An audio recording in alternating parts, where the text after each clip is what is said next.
Now available on ghostchannel.tv. Ghosts of Gettysburg, the headquarters.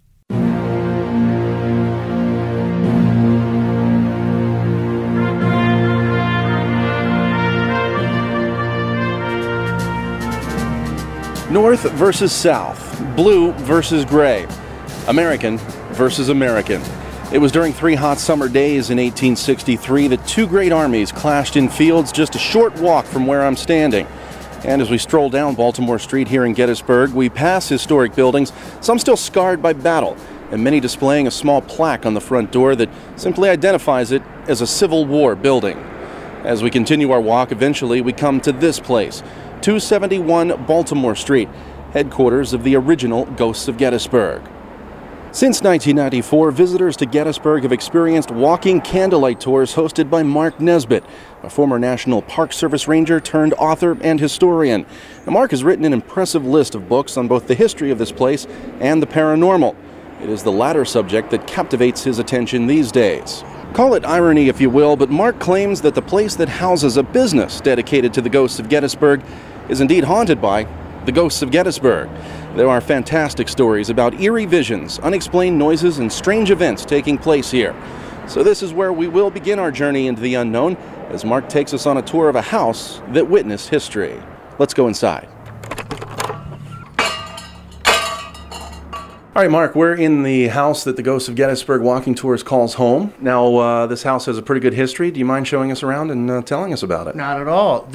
The house is really interesting. It was built in several sections, and the oldest section is over here. Let's take a walk back. All right, we're in the oldest section of the house, and we're pretty sure that this was the part that was used by the carriage trimmer shop.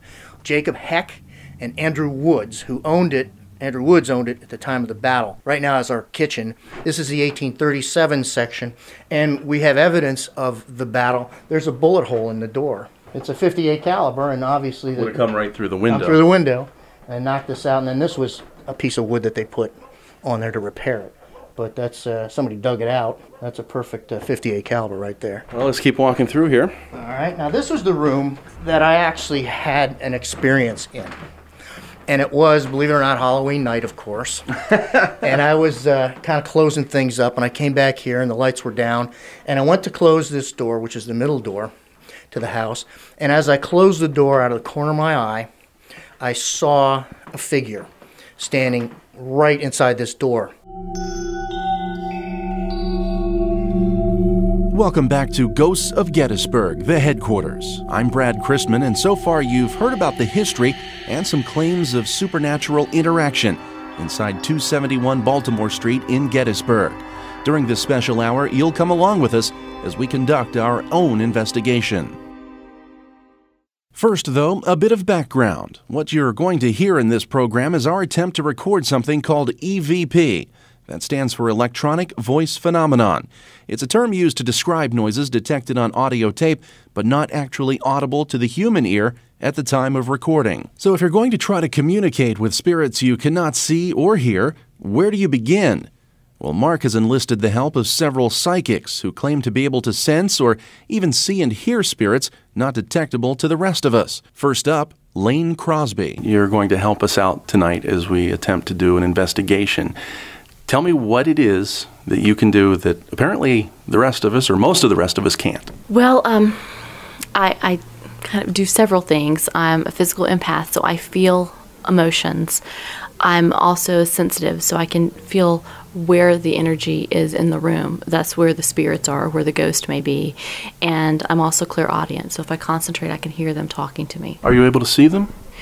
Sometimes, depending on how strong the energy is. I feel like energy is really sort of a spectrum, and maybe the lesser energies I might feel, or the really strong ones I may be able to see.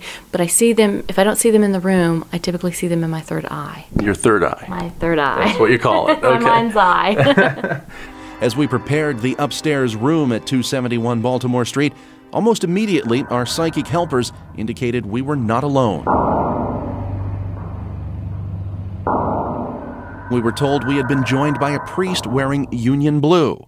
Once again, Mark tried to communicate, and once again we heard absolute silence in the room. Father, are you in heaven now?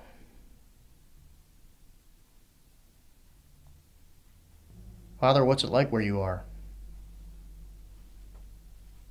But then when we immediately played back what the Panasonic digital recorder picked up, Father, are you in heaven now? Father, what's it like where you are? now available on ghostchannel.tv. Ghosts of Gettysburg, the headquarters.